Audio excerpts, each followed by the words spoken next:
Le grand matin Sud Radio, 7h-9h, Jean-Jacques Bourdin. Nous sommes les seuls. Je vous explique.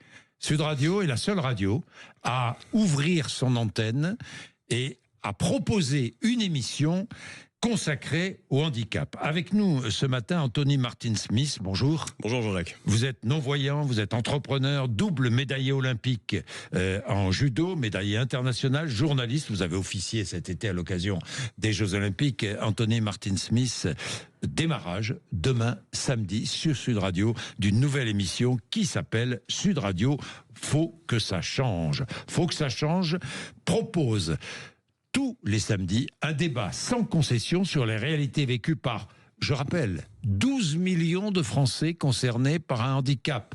Et chaque semaine, une personnalité influente sera confrontée au témoignage d'un auditeur ou d'une auditrice. C'est cela ? Oui, c'est ça le challenge, avec aussi 11 millions d'aidants, il faut y penser, les gens qui supportent au quotidien le handicap d'un proche et qui tentent de l'accompagner du mieux possible. Et puis il n'y a pas que cela, il y a aussi les maladies et les affections longue durée. Et quand on prend tous ces chiffres et qu'on les cumule, c'est un Français sur deux. C'est effrayant. C'est effrayant. Donc Sud Radio ne pouvait pas ignorer, parce qu'ils sont bien souvent malheureusement ignorer toutes ces Françaises et tous ces Français qui souffrent de handicap. Vous allez avoir un témoignage très fort. On va avoir effectivement recevoir une auditrice dont le parcours en ce moment est semé d'embûches et qui est bloquée dans son appartement parce que son ascenseur n'est toujours pas réparé. Elle est handicapée. Elle est en fauteuil roulant. Elle est en fauteuil roulant. Oui. Elle est dans son immeuble, dans son appartement, bloquée depuis combien de temps ? 4 semaines.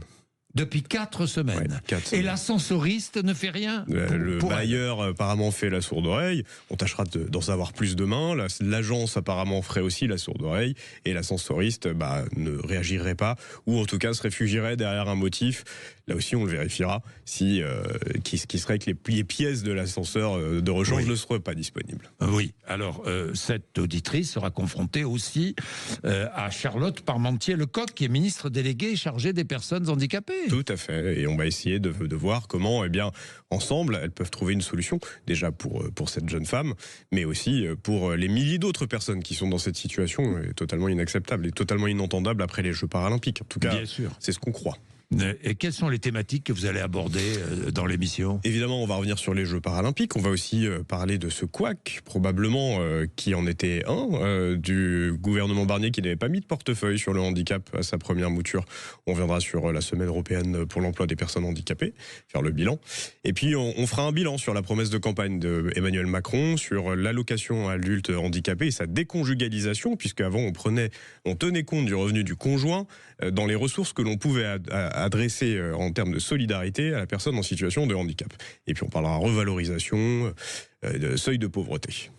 Merci. Tous les samedis soirs, à 20h30. Cette émission, à 20h30, Sud Radio, faut que ça change. Emploi, accessibilité, vie personnelle, autonomisation, voilà des sujets, des thèmes, entre autres, que vous aborderez tous les samedis sur l'antenne de Sud Radio. Merci beaucoup. Il est 7h30, nous sommes avec Rémi André pour le temps.